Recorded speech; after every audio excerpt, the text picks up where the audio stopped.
يا أيها الذين آمنوا اتقوا الله حق تقاته ولا تموتن إلا وأنتم مسلمون. صدق الله العظيم. Bapak, Ibu, jamaah rahimakumullah, saya mau izin Pak, saya pegang ini. Saya ini kalau sudah begini tidak bisa, pasti tolak-tolak. Jadi alhamdulillah, datangnya belakangan, dapatnya rezeki dulu. Bapak Ibu, pertama mari kita haturkan rasa syukur kita kepada Allah Subhanahu wa Ta'ala. Kita bersyukur kepada Allah karena kita masih diberikan umur oleh Allah. Diberikan umur itu berarti masih diberi kesempatan oleh Allah untuk menambah amal ibadah, menambah bekal, dan mudah-mudahan Allah selalu menghadirkan kita di waktu yang paling indah ini. Dari 12 bulan yang ada dalam tahun Islam, 12 bulan itu napa mawon bagi? Tahun Islam itu napa Pak? Hafal? Atau mau pura-pura zikir dulu? Biasanya kalau saya tanya di masjid-masjid itu Pak, terus pura-pura zikir Pak, HP tidak ada panggilan, pura-pura diterima, hello katanya. Tahun Islam apa Pak? Muharram, mau sampai sabulan dong. Muharram, Safar, apa Bu? Rabiul Awal, Rabiul Akhir, Jumadil Awal, Jumadil Akhir, Rajab, Sya'ban, Ramadan. Wah, kalau Syawal hafal kali, kalau ini ujung-ujung kali. Syawal, terus Dzulqa'dah, Dzulhijjah. Dari 12 bulan ini yang namanya jelas disebut di Al-Quran itu hanya bulan Ramadan. Syahrul Ramadan alladzi unzila fihil Quran. Di surah Al-Baqarah ayat yang ke 185. Dari 7 hari yang kita lewati dalam satu pekan, biasakan menyebut satu pekan, okay? Nanti kapan-kapan saya ceritakan tentang minggu itu. Ya, biasakan menyebut satu pekan. Hari ini hari apa Pak? Masya Allah, alhamdulillah, hari Ahad. Ya, betul Bu? Hari Ahad. Kalau mau bilang minggu depan, kita biasakan bilang pekan depan atau Ahad depan. Kalau mau bilang seminggu, kita biasakan sepekan. Ya, nanti kapan-kapan saya tahu sejarahnya tentang kata minggu itu. Hadirin sekalian, dari 7 hari yang kita lewati dalam satu pekan, itu satu-satunya hari yang disebut di Al-Quran itu hanya hari Jumat. Ya ayyuhalladzina amanu idza nudiya lis-sholati min yaumil Jum'ah. Dalam surah Jum'ah, surah berapa Pak? Surah Jum'ah. Halo, mau pura-pura zikir lagi? Ya, kalau surah Jum'ah tidak hafal Pak wajar, karena sudah agak-agak ke tengah. Ya, surah Jum'ah itu surah yang ke-62. 63-nya surah Al-Munafiqun dan seterusnya. Surah Jum'ah yang ayat yang ke-9 disebutkan ayat tentang hari Jumat. Dari 5 waktu kita sholat yang fardu, mulai dari zuhur, asar, maghrib, isya, subuh, satu-satunya sholat yang namanya disebut di Al-Quran itu hanya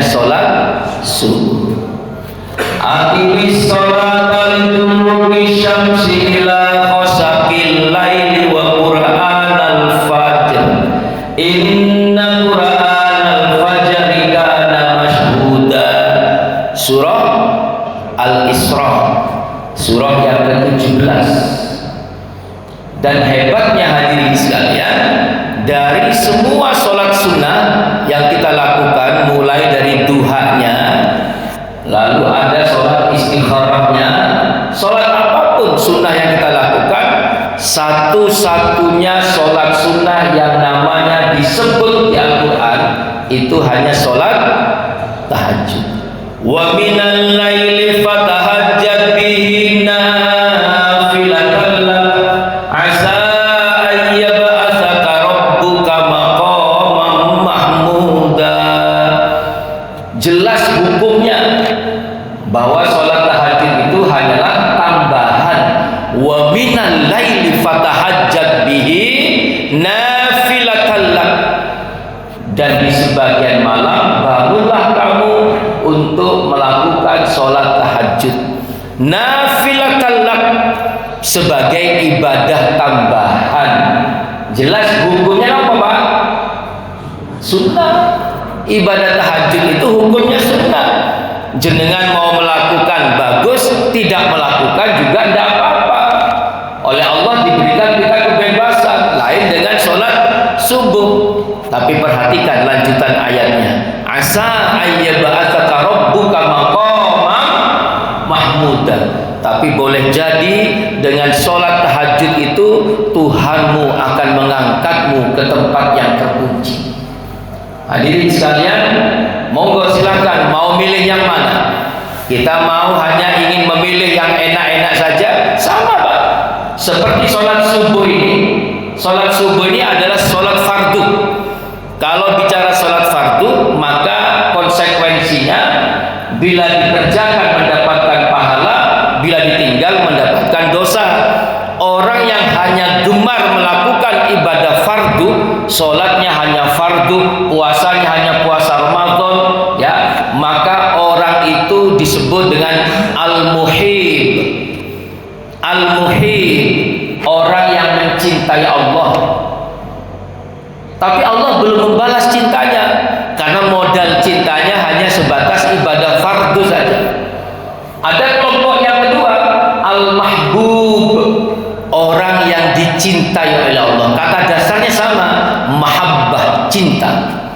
Kalau al-mahbub itu Pak, orang yang jelas-jelas diterima cintanya oleh Allah dan Allah sudah membalas cintanya. Makanya artinya itu orang yang dicintai oleh Allah.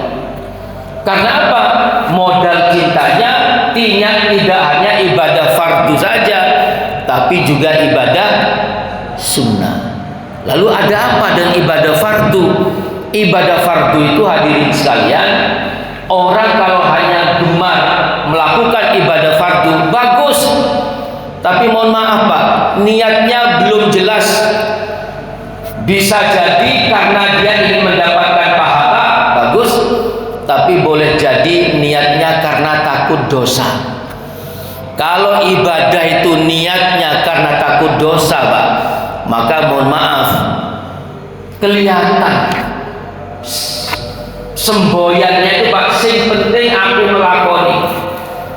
Masalah subuh di rumah dikerjakannya jam 5, sing penting ngelakoni. Itu orang ibadahnya karena takut dosa. Tapi kalau orang ibadahnya ingin mendapatkan pahala, nun saya Pak, seperti jenengan ini Pak, kelihatan. Saya tadi sampaikan ke Mas Olim, luar biasa. Orang-orang ini sholat luar biasa. Saya kan baru pertama di sini Pak. Nama saya Muhammad Lutfi. Muhammad itu terpuji, Lutfi itu lembut Pak. Nek malam dan lembut. Saya tinggal di Surabaya Bu. Saya tinggal di Simorejo.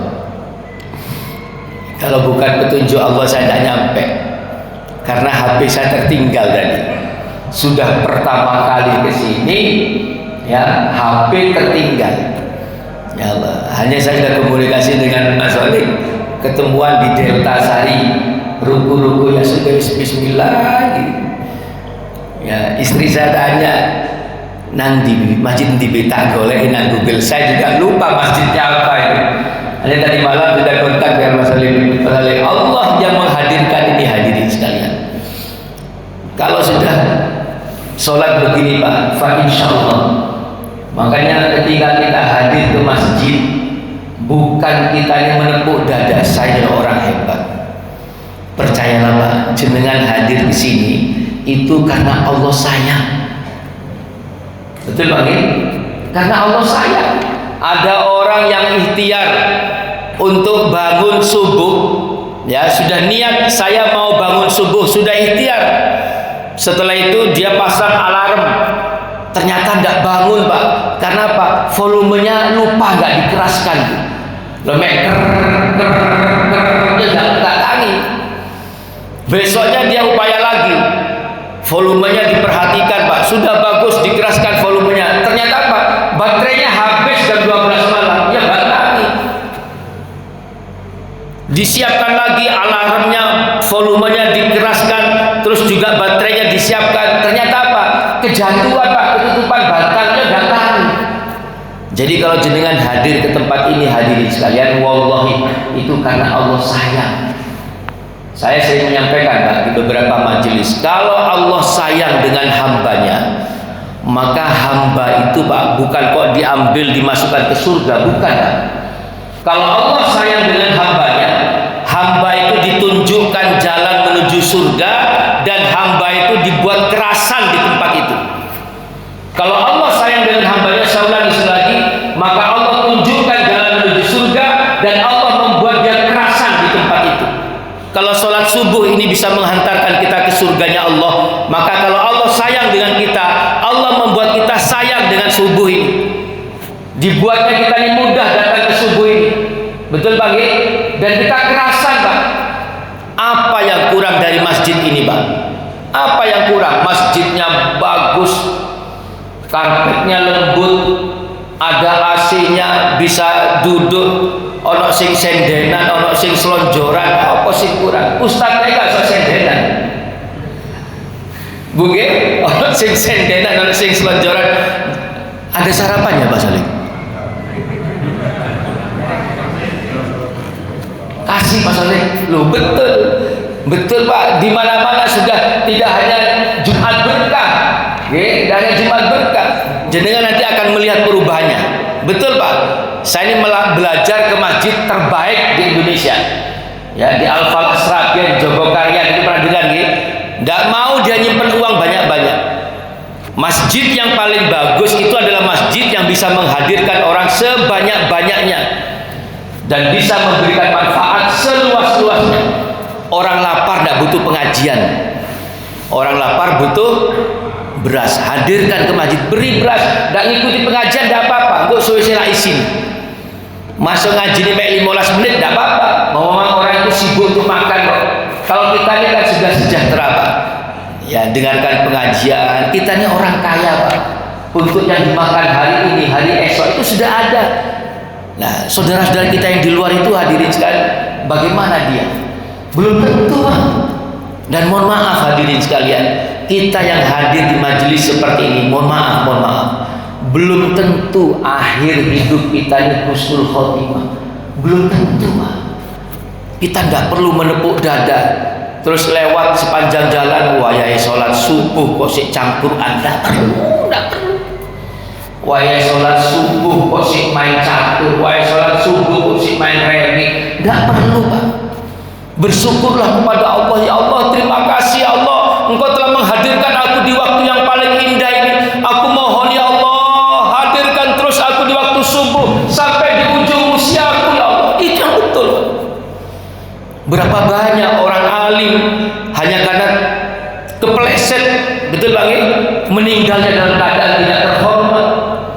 Dan bukan tidak mungkin Pak, konsep saudara-saudara kita yang di luar sana yang kita rasani Pak, belum tentu nanti di akhir hidupnya dia mendapatkan hidayah dari Allah. Sholatnya lebih rajin dari kita, tahajudnya lebih panjang dari kita. Betul kan Pak? Cobalah mengambil contoh dari Umar bin Khattab. Umar itu Pak masuk Islam bulan Rajab tahun ke-6 kenabian. Jadi sudah 6 tahun Pak. Pernah membunuh anaknya. Bangun tidur dia tanya mana Muhammad, mana Muhammad. Saking bencinya dengan Muhammad. Baru setelah Muhammad Rasulullah menjadi nabi 6 tahun, baru Sayyidina Umar itu masuk Islam. Terlambat Pak. Rasul sudah punya banyak jamaah, sudah punya pengikut, Umar baru masuk Islam. Terlambat. Tapi Bapak Ibu coba perhatikan apa akhir hidupnya. Allah izinkan jenazahnya bersanding dengan Muhammad kekasih Allah. Betul kan Pak? Di masjid mana itu? Di Masjid Nabawi. Itu sebelahnya Sayyidina Umar, yang tengah-tengah Sayyidina Abu Bakar, yang paling ujung adalah Sayyidina Muhammad Rasulullah sallallahu alaihi wasallam. Istrinya Khadijah binti Khuwailid yang hartanya habis. Khadijah itu Pak, orang paling kaya di Mekah. Kekayaannya itu 2/3 kekayaan di Mekah itu milik Khadijah. Bayangkan Pak, 2/3 kekayaan di Mekah itu milik Khadijah. Semuanya habis. Bahkan hanya untuk menyiapkan kafan saja, itu tidak siap. Khadijah itu untuk menyiapkan kafan meninggalnya tidak siap. Sampai beliau itu ngomong sama anaknya Fatimah binti Muhammad Rasulullah, ketika dia mau meninggal, apa Pak dia bilang? Duh, aku jalan surban sing digawe ayahmu pondu. Ibu gak duwe kafan, minta serban yang biasa dipakai Rasulullah menerima wahyu sebagai pengganti serbannya. Mukanya pucat seperti orang penyakit kuning, habis kekayaannya. Itu pun hadirin sekalian tidak punya kesempatan terhormat bersanding dengan Muhammad Rasulullah di makam di Masjid Nabawi. Tidak. Habis hartanya mendampingi Muhammad Rasulullah, tapi akhir hidupnya tidak punya kesempatan berdampingan dengan Muhammad Rasulullah. Justru umat yang terlambat masuk Islam, yang pernah membenci Muhammad Rasulullah, Allah hadirkan di akhir hidupnya. Oleh sebab itu hadirin sekalian, yang paling bijak bagi kita, mohon maaf, yang paling bijak memohon kepada Allah. Kalau kita sampai di tempat ini, di masjid ini, ya bersyukur kepada Allah. Alhamdulillah. Saya pernah Pak, saya keluar dari Batu itu jam 10.15. Saya sampai Surabaya jam 12.15. Saya tidur jam 1. Saya harus bangun jam 3 karena saya harus ngisi kajian subuh seperti ini. Saya duduk di pinggir kasur, saya berdoa pada Allah. Ya Allah, cukupkan tidurku ya Allah. Saya mohon cukupkan tidurku ya Allah.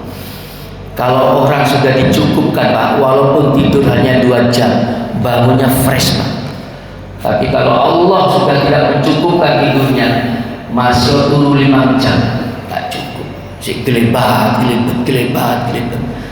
Saya dicukupkan oleh Allah. Saya tadi Pak, mohon maaf, walaupun hanya sebentar, saya masih sempat sholat malam sebelum berangkat ke Al-Ikhlas. Saya memohon pada Allah dan tidak perlu menepuk dada hadirin sekalian. Cukuplah bersyukur pada Allah. Ya Allah, teruslah dijaga aku ya Allah sampai di ujung umurku ya Allah. Betul lagi. Makanya saling mengingatkan, saling mendoakan itu menjadi kewajiban dari jamaah ini. Saya tadi salut Pak, putih-putih semua. Memang ada yang belum putih Pak ya. Ya, nggak harus putih, yang penting polos Pak. Karena apa? Ini menyangkut kehusukan ibadah Pak. Jangan pernah menggunakan baju yang ada tulisan di belakangnya Pak. Kasihan yang di belakangnya Pak.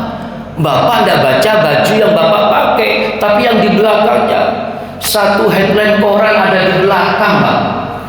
Apalagi pakai kaos gagadu, pisau semer gagadu Pak. Saking Jogja lagi, ya bacanya panjang, ya yang belakang depan aman, yang pakai kaos juga aman, yang di belakang baca gini Pak sampai miring-miring oleh moco. Tidak khusyuk Pak. Betul Pak. Akhirnya Pak diputuskan, diumumkan di masjid tidak boleh pakai baju yang ada bacanya. Bagus Pak. Tinggal satu Pak, nun sewu, merek sarung. Itu Pak, merek sarung. Sudah khusyuk, begitu rukuk ada bacaan di depannya wadimor. Saya sampai sekarang itu tidak menemukan jawaban. Nopo Pak, kok merek sarung taruh di belakang itu nopo? Luang jenengan bukan marketing pabrik sarung. Nopo Pak? Kok ditaruh di belakang sehingga akhirnya ingat jargonnya. Sarung kita wadimor. Rukuk lagi ada bacaan atlas. Langsung ingat Pak, resmi bisa, santai bisa. Rukuk lagi ada sarung merek Mangga. Ingat Pak, bangga bersarung bangga, gak sido sholat. Saya Pak, mohon maaf, saya dikasih orang Donggala Pak. Loh, Donggala lumayan Pak, di atas 400.000. Tapi menurut saya Pak, loh, mereknya di depan Pak, loh Pak, Donggala di depan mereknya. Saya taruh di belakang, jahitan di belakang Pak. Karena apa? Saya tidak ingin yang di belakang itu terganggu. Saya pernah ruko Pak, ya saya ruko, saya masih ingat betul ruko. Begitu saya ruko ada bacaan tenun Papua, saya masih ingat, pikiran saya kemana-mana loh, tiba ya Papua ya orang sarung dari bacaan itu Pak. Ini hadirin sekalian, nggak bisa jamak kehusukan berjamaah itu harus dibangun bersama-sama, termasuk ngapunten Pak, mohon maaf, pakai batik Pak. Di belakang itu lihat, iki motif iki manu apa nyambe. Loh, yang di belakang itu kan motif batik kan. Ada lagi iki motif apa? Kawung apa parang kusumo apa parang opo ya? Enggak musuh Pak. Apalagi kaos pilkada, ada wis kalah pisan. Kaos pilkada wis kalah sih digawe nang masjid sampai mana ini. Wis kalah digawe. Betul Pak G? Jadi inilah kebersamaan di dalam masjid sehingga kehusukan itu tidak dibangun. Termasuk nun saya Pak, kalau ada anak kecil sholat Pak, mohon maaf, suruh periksa dulu Pak. Saya ini pernah terganggu gara-gara anak kecil sholat. Ya karena Pak nyimpen uang Pak di saku bajunya. Begitu ruku uang ini jatuh Pak, terus gelending kemana-mana Pak. Loh, saya tuh ini kan karpet. Kalau ada karpet Pak, gelending uang tuh Pak. Jenengan kalau sampai ada uang gelending jatuh di bawah jenengan, tidak mungkin Pak, tidak dilihat, tidak mungkin masuk merem gara-gara duit. Bareng mandek, mesti batin mengatakan, iya 500. Makanya diperiksa, harus ada, termasuk nusew di masjid itu Mas Olik sekarang ada istilah rompi sholat. Jadi kalau ada tamu yang pakai baju yang keliru bawa baju adiknya, ya sehingga ketika rukuk dia kelihatan belakangnya, dikasih rompi sholat, selesai dikembalikan. Untuk apa? Sekali lagi membangun kehusukan. Ma'asyiral muslimin rahimakumullah, saya kembali ke tema kita pada pagi hari ini adalah kepemimpinan, mengenal kepemimpinan Kanjeng Nabi. Rasulullah itu hadirin sekalian menjadi nabi itu umur 40 tahun. Beliau diutus menjadi nabi oleh Allah selama 23 tahun. 23 tahun terbagi menjadi dua fase. Fase pertama fase Mekah selama 13 tahun, dan fase yang kedua adalah fase Madinah selama 10 tahun. Rasul itu menikah umur pinten Pak? 25. Menikah kalian sinten Pak? Hadijah umur pinten Hadijah? 40 tahun. Seorang perjaka umur 25 tahun menikah dengan janda umur 40 tahun kaya raya. Umur 25 tahun itu Pak umur ideal bagi seorang laki-laki yang mau menikah. Ada enggak bapak ibunya punya anak umur 25 tahun? Ada Pak? Kalau ada, dibisiki Pak Le, kon wis umur 20 tahun, koyok Kanjeng Nabi, wis rabio, golek rondo umur 40 tahun. Kanjeng Nabi. Ya, nek kon gak warang bapak Le. Nah, ini yang jadi masalah ini. Tapi pesennya bapak, ojo cerita nang ibumu. Hadirin sekalian, 25 tahun Rasul diperkenalkan dengan seorang janda kaya raya. Hadirin sekalian, mohon maaf, jangan pernah percaya ada nasihat yang bijak tapi mohon maaf Pak, tidak bagus. Ojo dadi wong sugih urusan dawa. Ini 100% benar Pak. Kalau tidak dijabarkan, ojo dadi wong sugih urusane dawa. Benar enggak? Benar Pak. Tapi mohon maaf, nanti implikasinya jelek Pak. Akhirnya tidak ada orang pengen orang kaya.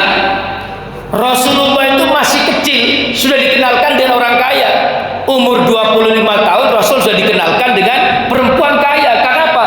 Dakwah ini butuh biaya.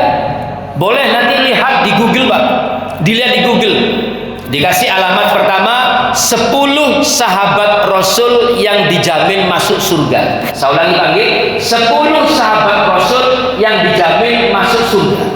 Setelah itu dibuka lagi di alamat yang lain, 5 sahabat Rasul yang paling kaya. Ini nyambung, Pak. 10 sahabat Rasul yang dijamin masuk surga, itu 10-10-nya itu orang kaya, Pak. 10-10 itu orang kaya. Tidak ada orang miskin, mohon maaf, tidak ada orang miskin di situ. Orang kaya memang urusannya dowo. Karena apa? Dia banyak berbuat. Ditanya sama malaikat, sampan selama hidup nyumbang masjid enggak? Nyumbang malaikat. Ditanya panjang urusannya. Dari mana uangnya? Gimana nyumbangnya? Tanya lagi, pernah berangkat haji? Pernah malaikat. Ditanya lagi. Karena apa? Memang dia pernah berbuat banyak. Pernah nyumbang panti? Pernah. Dari mana uangnya? Bagaimana cara nyumbangnya? Ditanya. Panjang urusannya, tapi bukan berarti karena panjang terus masuk neraka, betul Bang ya? Karena memang mereka banyak yang dibuat, yang dikerjakan. Tapi kalau orang tidak punya, pernah umroh, enggak, pernah haji, enggak, pernah nyumbang masjid, enggak, malaikatnya gini Pak, terus sampai itu kerjanya opo ae. Pas boleh kan kerjanya sampai opo ae. Akhirnya singkat, tapi bukan berarti masuk surga. Betul Bang ya? Masjid ini bisa semegah ini hadirin sekalian. Allah, karena ada dermawan yang soleh, ada orang kaya di tempat ini. Saya tidak perlu tanya siapa orangnya, tapi saya yakin masjid bisa semegah ini itu karena ada orang kaya yang dermawan di masjid ini. Tidak mungkin Pak, jenengan bisa kumpulkan seluruh mubaleh kumpulkan. Dai, khotib, ustadz yang pernah ceramah di masjid ini dikumpulkan Pak. Misalnya 10 orang, 20 orang, jenengan sodorkan proposal. Ustaz, saya mau bangun masjid 2 lantai Ustaz, 3 lantai Ustaz. Jenengan kasih proposal Pak. Nanti orang-orangnya mesti rundingan Pak. Ya wis ngene ada no pengajian. Ini para ustaz. Aku sing dadi MC. Sampan sing pembukaan, sampan sing ceramah, sampan sing donga, sampan sing penutupan. Selesai. Ada yang tanya, terus sing nekano boto sapa? Sing nekano besi ini sapa? Lu terus gak sido bangun iki lagi. Tapi kalau jenengan hadirkan orang kaya di masjid ini 5 orang saja. Pak, saya mau bangun masjid ini proposalnya. Selesai Pak, ya wis, aku sing bagian nekano boto, aku pasiri, sampan besi ini, sampan tukangnya, aku konsumsi ini. Jadi Pak. Artinya apa? Memang orang kaya itu dibutuhkan dalam Islam. Betul Bang ya? Pernah dengar enggak Pak cerita 4 orang di pintu surga? 4 orang di pintu surga. 4 orang di pintu surga itu Pak, ada yang pertama mujahid. Mujahid itu sinten Pak? Orang yang mati syahid karena berjuang di jalan Allah. Yang kedua haji yang mabrur. Yang ketiga dermawan yang soleh. Dan yang keempat seorang ustadz dai. 4 orang berada di depan pintu surga Bu. 3 orang dari 4 ini kepingin masuk surga duluan, merasa pantas masuk surga duluan. Mujahid dipanggil, orang mati syahid dipanggil, Mas, sama kaya kepingin mlebu surga disian. Iya malaikat, saya ini punya satu-satunya nyawa, saya berikan untuk jihad fisabilillah. Saya pantas mendapatkan surganya Allah. Dia baca surah Ali Imran ayat 169. Wala tahsabannal ladzina qutilu fi sabilillah. Jangan kamu kira mati orang yang berjihad di jalan Allah. Dibacakan. Terus kata malaikat, sampan rutu kosopo. Sampan rutu kosopo. Kok sampan kepingin mlebu swarga disian? Loh, dari seorang ustaz yang ceramah di Al-Ikhlas itu. Loh, ustaz dhewe lho burung kepingin mlebu swarga disian. Sampan kok ngeyel gitu. Iki santri gak sopan, mundur. Sungkan, wong sing nguruki ae gak gelem mlebu surga disian. Akhirnya dipanggil lagi, Ji, maju Ji, haji mabrur. Dipanggil Ji, maju Ji. Sampai tak delok-delok kepingin mlebu surga disian. Iya malaikat, saya ini sudah berangkat haji. Uang saya tunaikan rukun dan sunnahnya. Tak belan-belani, gak tuku mobil. Tak belan-belani, gak gaya kos-kosan. Uang haji saya pakai berangkat haji. Tidak ada balasan bagi haji mabrur ilang jannah, kecuali surganya Allah. Ditanya lagi sama malaikat, runtuh sopo, sampan runtuh sopo, sampan mau berangkat haji, Bilang lagi dari seorang ustaz. Lu ustaz itu sing ngurus sampean sing nang mburi. Ayo mundur lagi, Pak. Dermawan yang soleh ini, ayo maju. Sampai kok kalau kepingin mlebu surga disian. Iya malaikat, saya nyumbang masjid, nyumbang panti, nyumbang madrasah dengan harta yang halal, maka saya berhak masuk surga duluan. Ditanya lagi sama malaikat itu, rutu kosopo sampai itu, lu dari ustaz yang ceramah di Al-Ikhlas itu, mundur semua bu. Berarti yang masuk surga duluan sih nanya. Bohong. Pak jangan nyebut Ustaz Lutfi, Pak ini cerita orang mati semua. Ustaz Lutfi jangan, ini cerita orang mati semua. Okay. Terus dipanggil Ustaz itu. Ustaz, ayo wis mlebu surga disian. Santri-santri sampean wis ngalah kabeh. Apa kata Ustaz itu? Perhatikan. Ceritanya maskul sekali, Pak. Apa kata Ustaz itu?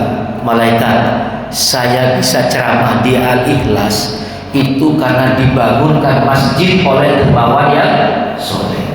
Saya bisa ngajar di madrasah karena dibangunkan madrasah oleh dermawan yang soleh. Saya bisa datang ke panti harus tidak bingung-bingung kenapa dibangunkan panti, disumbang panti oleh dermawan yang soleh. Maka seizin Allah, aku minta kepadamu wahai malaikat, dari kami berempat ini masukkan ke surga pertama kali dermawan yang soleh. Itu loh Pak. Dermawan yang soleh masuk surga duluan. Dai itu Pak, saya ceramah di sini itu karena dipanggil Mas Soleh. Kalau tidak di sini. Ini hadirin sekalian. Jadi berebutlah menjadi dermawan yang soleh, seperti menanam sebuah benih, tumbuh sebuah pohon dengan 7 cabang yang kekar. Sedekah itu Pak seperti menanam benih, tumbuh sebuah pohon dengan 7 cabang yang kekar. Dan masing-masing cabang berbuah 100. Berarti berapa kali lipat Pak? 700 kali lipat. Ngapunten Pak, ngapunten. Kita ini semua sepakat bahwa sholatlah ibadah yang pertama kali dihisab oleh Allah. Semua sepakat. Tapi bukan sholat ibadah yang pahalanya paling besar. Saya sampaikan, sholat memang ibadah yang pertama kali dihisab oleh Allah. Karena sholat itu punya rumus, innas sholata tanha anil fahsya wal munkar. Salat itu mencegah pelakunya dari perbuatan keji dan munkar. Tapi bukan itu yang paling besar pahalanya Pak. Jenengan mau salat sehari semalam 40 rakaat fardu dan sunnahnya. Jenengan mau salat sehari semalam fardu dan sunnahnya 40 rakaat. Mohon maaf, tetangga sebelah yang lapar masih lapar Pak. Jenengan Bu mau ngaji Al-Quran, baca Quran, tilawah sehari semalam 2 juz, 3 juz, 4 juz. Tetangga sebelah yang lapar bagaimana? Tetap lapar Bapak Ibu. Tapi kalau sedekah bicara selesai semua urusan. Makanya Rasulullah dikenalkan oleh Allah dengan seorang perempuan yang kaya raya. Setelah Khadijah masuk Islam, anak-anaknya masuk Islam, maka Allah perkenalkan dengan Ali masuk Islam, Zaid bin Harithah masuk Islam. Baru setelah itu, ini keluarga kecilnya semua Pak. Ini keluarga kecilnya. Khadijah itu istrinya. Anaknya Rasul berapa Pak? Halo? Anaknya Rasul berapa dari Khadijah? Bapak ini orang baik, tidak pernah ngurus keluarga orang lain. Saking baiknya tidak pernah ngurus keluarga orang lain. Ya, dari Khadijah itu Pak ada 6 anak. Anak pertama bernama Qasim. Qasim itu laki-laki, umurnya hanya sampai 26 bulan. Makanya Rasulullah sering disebut dipanggil dengan Abul Qasim, bapaknya Qasim. 4 orang perempuan, nomor 2, nomor 3, nomor 4, nomor 5 perempuan. Baru yang terakhir itu Abdullah laki-laki. Yang anak perempuan bernama Zainab, menikah dengan seorang perempuan yang berbeda agama, namanya Abu As ibnu Rabi. Anak yang ketiga dan yang keempat ini mantunya Abu Lahab. Anak yang ketiga bernama Ruqayyah, istrinya Utbah, anaknya Abu Lahab. Yang keempat namanya Ummu Kulsum, juga istrinya Utaibah, anaknya Abu Lahab. jahatnya Pak Abu Lahab.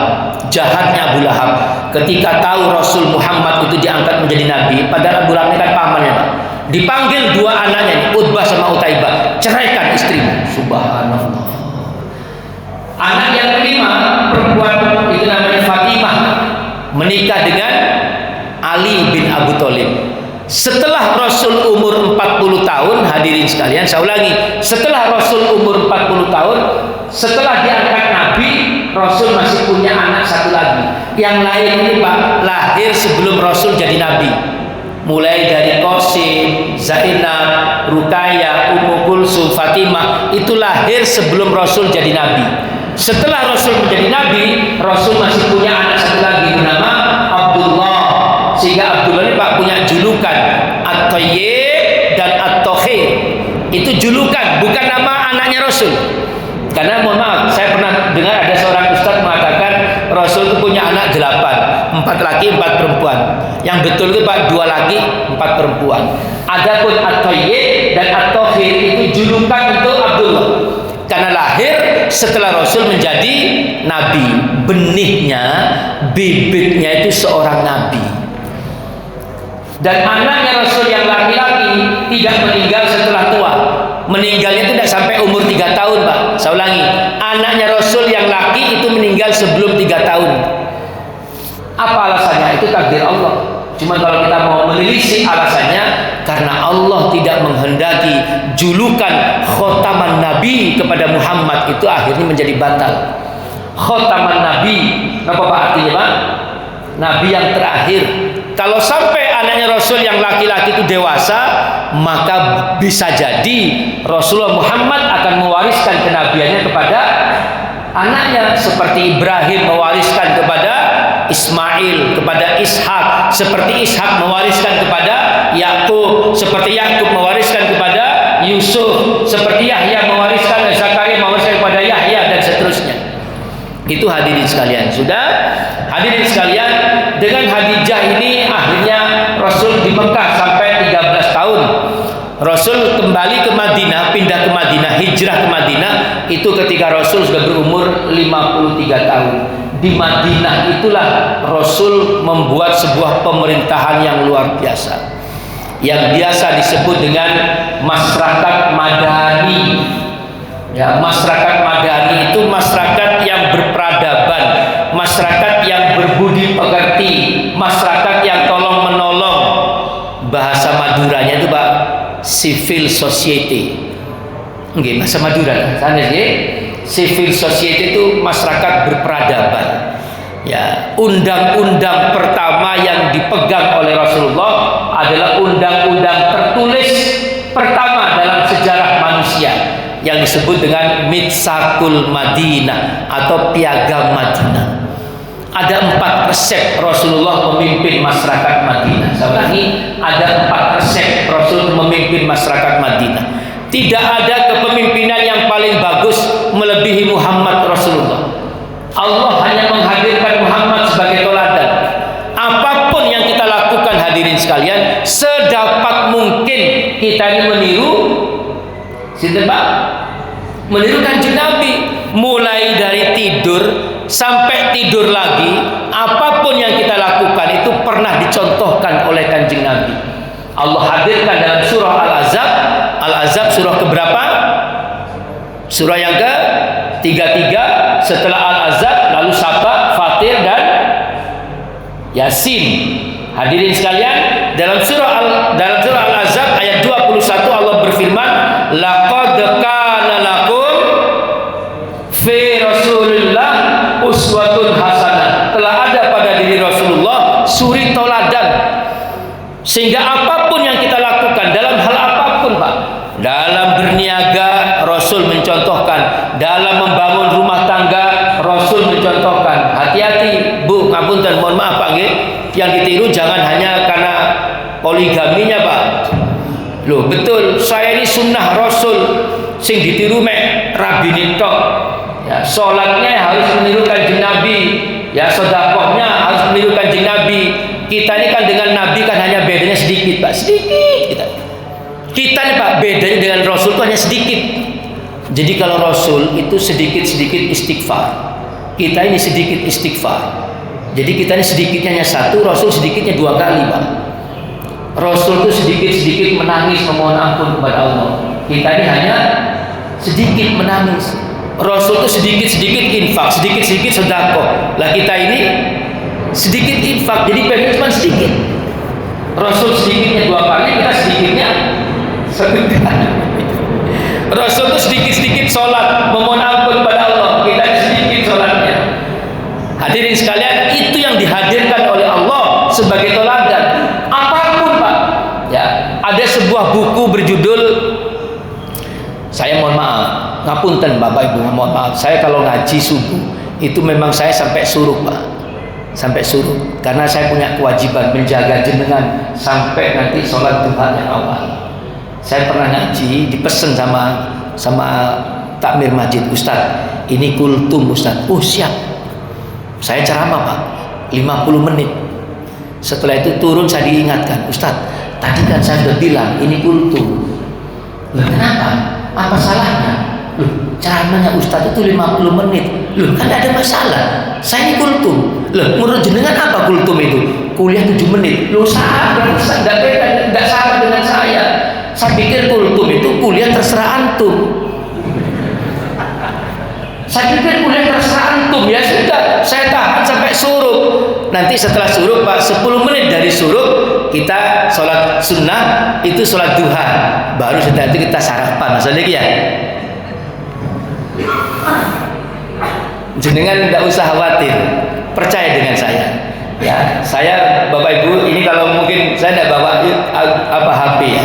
Kalau dilihat dari CCTV sekarang di masjid saya itu, Pak, 200 orang lebih makan. Dan itu mohon maaf, tidak kurang-kurang. Sekali saja takmir itu sekali menyediakan makan, setelah itu tawarkan. Insya Allah nanti berlebih orang itu, berlebih. Saya pertama itu datangkan rombong. Jadi orang itu pakai kupon, Pak, langsung makan di rombong. Sekarang ini ada orang menawarkan diri, mau masak, dibayar 300, 200 untuk masaknya, 100-nya untuk pembantunya, termasuk kora-kora dan sebagainya. Dan itu uang itu berlimpah, Pak. Orang itu berebut karena jelas manfaatnya jelas. Insya Allah nanti masjidnya akan penuh, betul. Ya, setelah ngaji sarapan. Sudah, hadirin sekalian, sampai di mana tadi, Pak ya? Sampai sarapan, berarti tinggal minumnya ini. Sudah, hadirin sekalian, saya langsung kembali. Jadi setelah Rasulullah ada sebuah buku berjudul 100 tokoh yang paling berpengaruh di dunia. 100 tokoh yang paling berpengaruh di dunia. Itu yang ngarang itu orang Nasrani, Pak, bukan orang Islam. Dari 100 tokoh itu dia cerita begini, dia menginventarisir tokoh-tokoh mulai dari Nabi Adam sampai zaman dia hidup. Apakah itu seorang nabi, apakah itu mungkin politisi, negarawan, mungkin seorang presiden, mungkin seorang ulama, mungkin penemu dan sebagainya. Diinventarisir, setelah banyak terus ditulis, Pak, jasa-jasanya. Jasa-jasa ditulis, setelah ditulis diurut dari yang paling besar jasanya, dari yang paling besar pengaruhnya sampai yang paling kecil. Setelah itu diambil nomor 1 sampai nomor 100. Lalu dijadikan buku judulnya 100 tokoh yang paling berpengaruh di dunia. Judul aslinya itu bahasa Inggris. Hadirin sekalian, yang ngarang itu orang Nasrani, Pak, orang Kristen. Bapak pernah dengar nomor 1 siapa? Muhammad Rasulullah Sallallahu Alaihi Wasallam. Nomor 1 itu Muhammad. Nomor 2-nya itu Isaac Newton, penemu hukum Newton. Nomor 3-nya baru Isa Al-Masih. Mereka tanya, setelah buku dicetak, dipublish, mereka diprotes oleh orang-orang Nasrani. Lah, kenapa kamu ini menyebut nabinya orang Islam di nomor 1? Kok bukan nabi kita? Kok bukan Tuhan kita? Akhirnya bisa dijelaskan, ini buku ini ilmiah, bukan fiksi. Buku ini dikarang berdasarkan fakta. Kamu coba lihat, Isa itu diutus menjadi nabi cuma 3 tahun. Diutusnya hanya dalam kelompok kecil Bani Israel. Yang kedua, yang ketiga, Isa itu belum pernah menikah. Sampai dianggap meninggal, Isa itu belum menikah. Jadi untuk memimpin sebuah rumah tangga kecil itu belum teruji. Dan yang ketiga dan yang keempat, selama 3 tahun jadi nabi, Isa itu hanya bisa meyakinkan 11 orang muridnya, Pak. Matius, Yohanes, itu murid-muridnya, hanya 11 orang. Dan di akhir hidupnya Isa itu dikejar-kejar oleh pasukan kerajaan. Kalau bahasa mereka disalib. Kalau kita tidak mengatakan seperti itu, hadirin sekalian. Tapi coba Muhammad itu menjadi nabi 23 tahun. Dalam waktu 23 tahun Muhammad sudah memperkenalkan Islam lebih dari sepertiga belahan dunia. Muhammad Rasulullah. Muhammad juga punya keluarganya banyak, rukun, hidupnya bagus. Muhammad bukan hanya sebagai nabi, tapi panglima perang, sebagai khalifah, Amir Mukminin. Dia ada di garis depan ketika perang bersama dengan musuh-musuhnya, dan meninggalnya dalam keadaan indah. Itulah Muhammad. Tidak ada bandingannya, hadirin sekalian. Ini orang di luar Islam, apalagi kita sebagai pengikut Muhammad, kita harus meniru Muhammad Rasulullah. Apapun, Pak, jangan pernah mengatakan Islam ini tidak lengkap, Islam ini si ono sing kancret. Tidak boleh, Pak, karena Islam itu sudah paripurna, selesai. Tinggal kita mau meniru yang mana. Mau berbisnis diajarkan di baginda Rasulullah, mau berumah tangga, termasuk mau bernegara. Maka saya katakan ada 4 resep yang dilakukan oleh Rasulullah dalam memimpin masyarakat di Madinah. Yang pertama, Rasulullah ini, hadirin sekalian, selalu bersandar pada Al-Quran dan Sunnah. Rasul itu, Pak, sadar betul bahwa dia hanya seorang nabun, seorang nabi, seorang utusan. Dia sadar betul bahwa dia adalah seorang manusia, sehingga aturan yang dia pakai adalah aturan yang diciptakan oleh yang menciptakan manusia. Pak, saya berikan contoh. Ada seorang profesor doktor, sudahlah, gelar apa saja masukkan ke orang ini, tapi ahlinya, spesialisasi ilmunya itu botani. Botani itu tumbuh-tumbuhan. Terus kita baru beli motor, tanya ke profesor doktor ini, Pak Prof, bagaimana cara menggunakan motor yang baik? Loh, daru Mas, lo ngaku duduk aku sih gawe, sama kakak mana sih gawe? Yang bikin itu baru S1, Prof. Lu tidak apa-apa, masuk S1 lah dia S gawe, mesti ngerti deh. Betul Bang ya? Jadi walaupun hanya S1, tapi karena orang ini mulai dari mendesain, merancang, merakit sepeda motor, mesti dia yang lebih tahu. Maka setiap ada pembelian barang, kita mesti ada petunjuk pemakaian. Betul Bang ya? Oh, motor ini akan bagus ketika bannya, anginnya diisi misalnya 35 tekanan anginnya. Oh, olinya pakai oli dengan kekentalan 20 sampai 50. Oh, businya pakai ini. Mengapa? Karena dia yang menciptakan. Betul nggak, Pak? Masuk akal ya? Allah menciptakan manusia, Allah tidak cul-culan. Allah sertakan petunjuk manusia. Kenapa, Pak? Dzalikal kitabul la raiba fi hudal lil muttaqin. Inilah Al-Quran, petunjuk bagi orang yang bertakwa, tidak ada keraguan. Jangankan dikatakan salah, diperdebatkan saja tidak boleh Al-Quran itu. Ini sehingga Rasul berpegangan pada Al-Quran. Apa kata Al-Quran? Itu yang diterapkan oleh Rasulullah. Oh, Al-Quran mengatakan zakat 2,5%. Sudah, Rasul menerapkan seperti itu. Sehingga berganti dari Rasulullah, berganti ke Umar, ke Abu Bakar, berganti ke Umar, berganti ke Utsman, berganti ke Ali. Tidak ada perubahan undang-undang. Undang-undang itu bukan seleranya pemimpin. Ini Rasul, Pak. Rasul, saya katakan Rasul. Undang-undang itu bukan seleranya pemimpin. Undang-undang itu ditetapkan oleh Allah. Sehingga kalau dalam Al-Quran dikatakan mencuri potong tangan, maka Rasul melakukan seperti itu. Gak dinyang. Berganti pemimpin dari Muhammad ke Abu Bakar, ke Umar, ke Utsman, ke Ali, tetap kalau mencuri kisos potong tangan. Betul lagi? Sehingga tidak adanya, sehingga pergantian pemimpin itu tidak disertai dengan pergantian undang-undang. Ya, saya tidak tahu di mana itu yang terjadi pergantian undang-undang. Di mana?